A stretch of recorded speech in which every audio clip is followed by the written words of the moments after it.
Hello all my Kenvians and welcome to a new episode of Discovering Classic Doctor Who.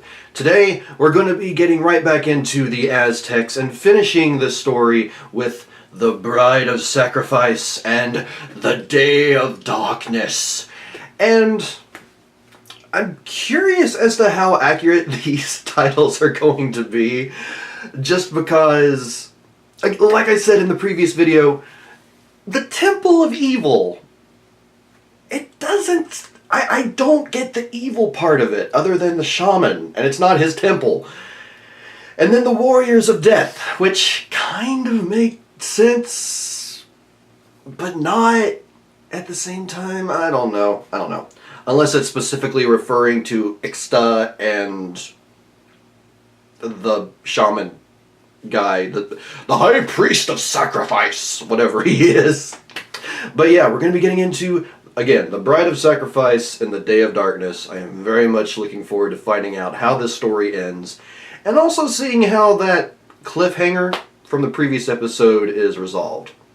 I wonder if Ian dies. I don't think he dies. Anyway, let's get right into it, and go. Those who serve me shall not be punished. So be it. So be it. We two can be friends for the little while that you have left to live. Oh. I'm gonna die, am I? Oh yes, dear. Next time I shall not fail to kill you. Exactly. Why? Strength has been restored to you. Outlasted or not? What brings about such joy? And I'm grateful to him. Oh. For water? I've been to the market and obtained. Then prepare these beans as a love potion. That would be too bold. Rather he should show his love for me. You wish him to prepare it? Love potion? Good fortune. Ancient Viagra? Breathe the good and noble doctor. The drinking of cocoa has its own special meaning. Yes, I agree. A rare delight. We should take the cup together. Are you certain? Uh-oh. That's right. Now give us some beans and I'll prepare. You insist upon this? You, I Doctor? Absolutely.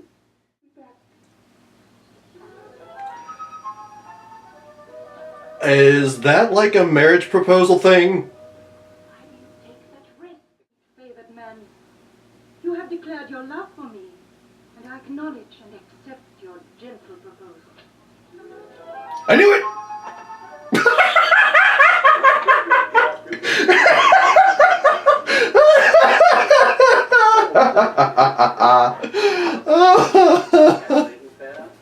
Her intelligence far exceeds, I suspect. How did you get hold of this? My fiancé. I see. Got engaged.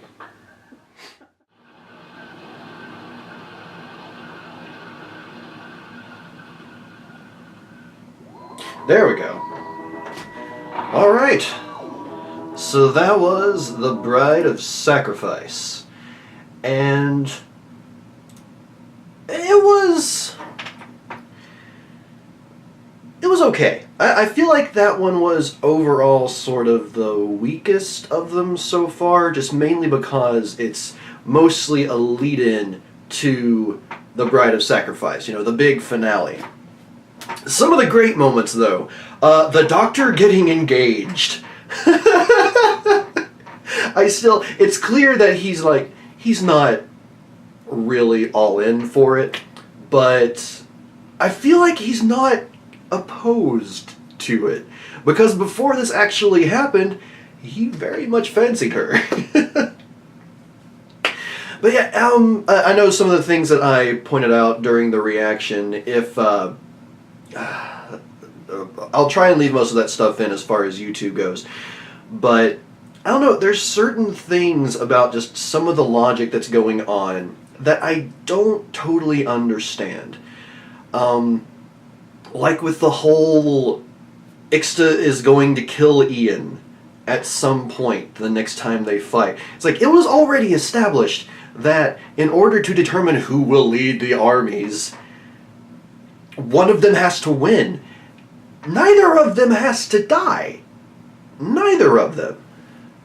So then when it's brought up that he's going to kill Ian, it doesn't make sense. I don't know if it's supposed to be sort of a play on the Aztec culture. It's like, the very much a warrior mindset or what. But I don't get it. And then, some of the things that I was struggling with, again, during the reaction, was trying to sort of come up with a counterpoint to some of the logic, especially when it comes to, our modern viewpoint versus, and modern viewpoint even in the 60s versus what it was in the Aztecs time.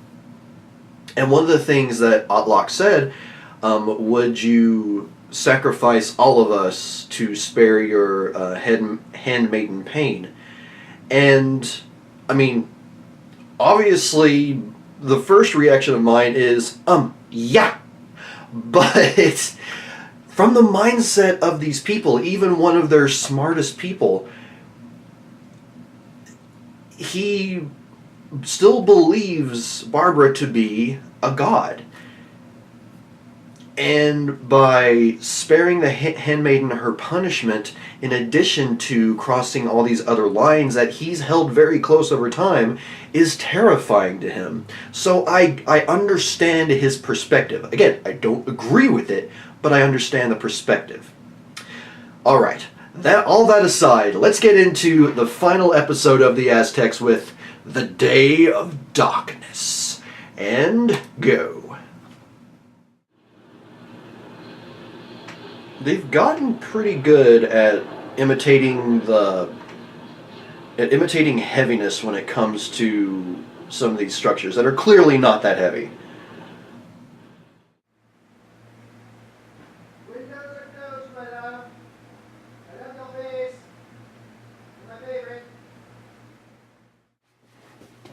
Let's continue with the show. They are completely at our mercy. The rewards I promised you shall be yours. Meh. I have a task for you. Meh. Guard the handmaiden. I still think he looks like Lloyd from Dumb and Dumber. Do not let her escape. Nor will Good commanders don't jump to conclusions, Ixta. Did he snap his neck? Holy crap, did he snap his neck? I nearly was. Come on. I don't know what he did that knocked him out so quickly. I didn't see anything in his hand, but it looked like he snapped his neck. That's freaking awesome. Oh, I just want to get out of here. Ian! Woo! I shall arrange it. I had a vision, Tonila, of a room with 3 walls. The false attacker shall be placed in that room, and the 4th wall added. Then order shall be restored.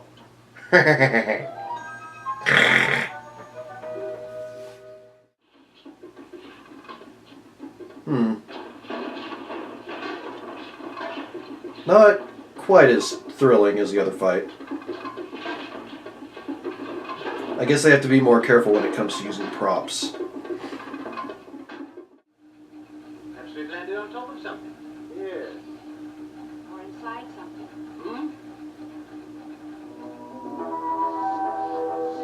Interesting.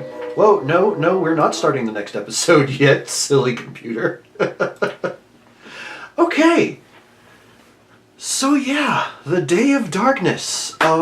Before I forget, while it's still fresh on my mind, that last line from the doctor there, well, not the last line, but that line from the doctor there when he was with Barbara.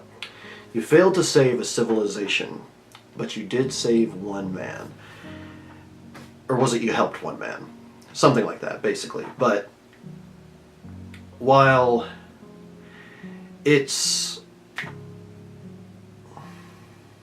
sad and yet beautiful at the same time, because if you think about it, how many times has someone gone into a field, a profession? My wife studied psychology. She's a therapist.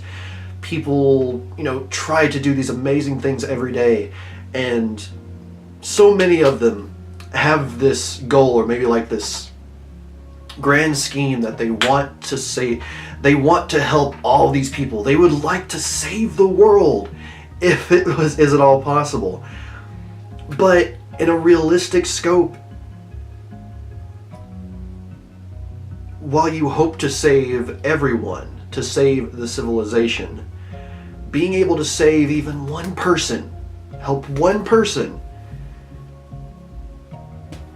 can mean the world. I don't know, maybe I'm getting a little bit too deep into it, but I really like that line because it made me think of something of that sort of theme. But the Aztecs, really good story, really good overall. One downside, and again I commented on this during the reaction, but that last fight scene between Ixta and Ian, not as well done as the fight from the Warriors of Death. I don't know if it's because that fight was, hand to hand, and then this one was done with props, and you have to be careful to a degree, to not break these props, and they weren't running on a very big budget, but also just the camera work. When the fight happened in the Warriors of Death, we didn't have a lot of sudden cuts or anything like that.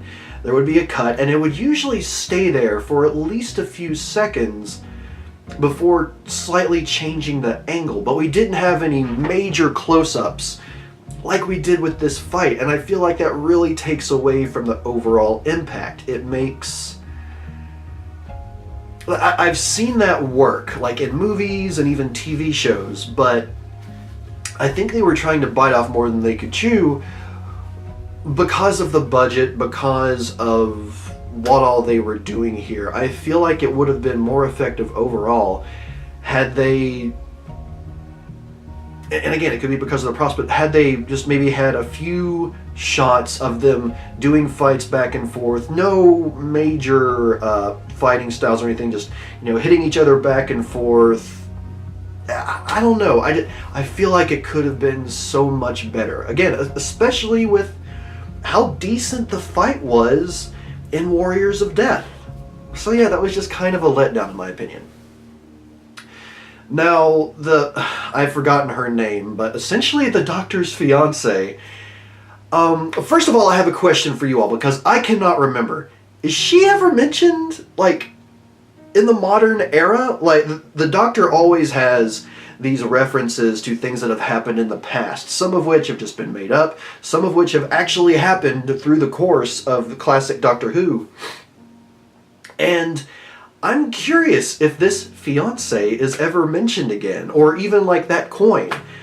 Whether it's, even if it's in the classic era, as I continue through this journey. I'm legitimately curious because, they had to play it very Shakespearean overall. I think that's the right way to put it. Because it's she was in love with him, he very much fancied her, but they both, he definitely knew that he couldn't stay, and she knew that he couldn't stay, or she found out that he couldn't stay.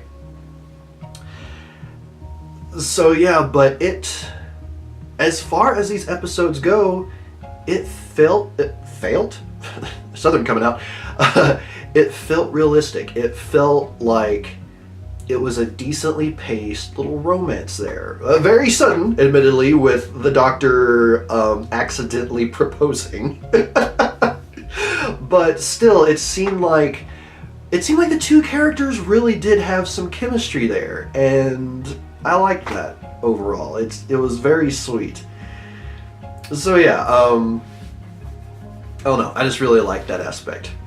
Otherwise, Ixta, and referring to this series as a whole, Ixta, I know I was ragging on the actor a bit, and I apologize because I kind of focused on his looks a bit whenever I said that he looked like Lloyd from Dumb and Dumber. But really, whenever I saw his face, just certain side angles, it reminded me of that character. Not even just Jim Carrey, but Lloyd from Dumb and Dumber. And the character was always making these kind of strange faces, and I don't know, I couldn't take him seriously as this dangerous warrior. That last fight could have been, it did have some impact. That was one of the few times where I actually can say that Ixta seemed intimidating to a degree, because he wasn't talking, you couldn't see the weird expressions he was making, it worked for him. But the fact that that's the only time where I found him intimidating at all doesn't speak well for the character. And again, I don't know if it's more the direction or the writing or even the guy's acting perhaps, but it just wasn't believable for me. Then we have Latoxel or Tatoxel, however you pronounce his name. He is a very cartoonish villain, but at the same time, he was an enjoyable villain. I know I made a lot of noises and faces whenever he appeared, but he was a good villain, I have to admit. One that I have no doubt will never appear again, but he's the kind that if he did appear again, it could be a significant threat for the Doctor and his companions. At least that's kind of the way I see it. And finally, I do have to talk about, or I feel like I have to talk about, how they handled the trying to change history aspect here. Because while it seems ideal to, remove the sacrifices that were part of the Aztec civilization, to try and do what Barbara was trying to do, there's so many things that can go wrong. There's so many hidden variables that in that context you couldn't know about, or we couldn't know about. For instance, if it had been revealed to all of the people that sacrifices are no longer necessary, or that the gods weren't real, potentially for a civilization where I think it was I'm pretty sure it was the Doctor that pointed this out, but no, it was Ian, that she thinks that Tatoxel is the odd man out, but no, pretty much all the civilization is similar in mindset to him, and Otlock is actually kind of the odd man out because he's more enlightened overall. So if they were to suddenly find out that the gods aren't real, first of all, they would get incredibly angry at this person who has been pretending to be a god the entire time. And even if you just take out the sacrifices, then it's going to be distrust of the people who have been doing the sacrifices, which could include the god, and it could lead to pure madness and chaos and anarchy. That might not be the case, but again, it's a hidden, unknown variable that when dealing with historical events, you don't know what's going to happen. You wouldn't know how that would impact the future. I talk like it's actually possible, but hopefully you get what I'm saying. But yeah, again, overall, I really enjoyed the Aztecs. This has been a lot of fun watching these episodes, and the next time I do a Discovering Classic Doctor Who, it will be starting the Censorites, which is how many episodes long? 6. Oh, it looks like it's the last 6 episodes of the first season of Classic Doctor Who.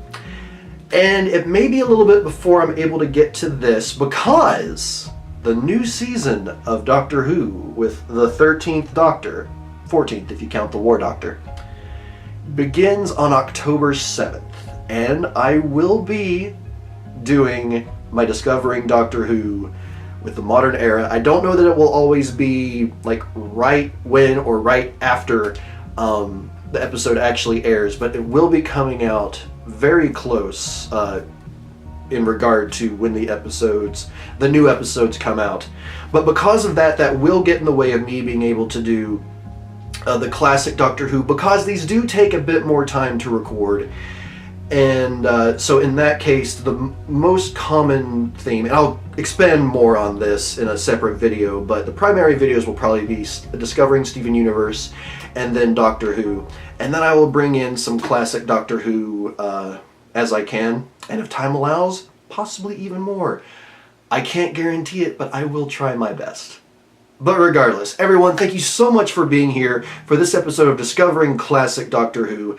I'm really looking forward to continuing this I should be doing it sooner than later, because I'm really enjoying the classic era, as much as I do admittedly make fun of it at times, but that's just what I do. But again, this has been a lot of fun, and I will see you all for the next episode of Discovering Classic Doctor Who, Discovering Doctor Who, or any other video here on this channel. Until next time, everyone, I'm Papa Ken. Allons-y!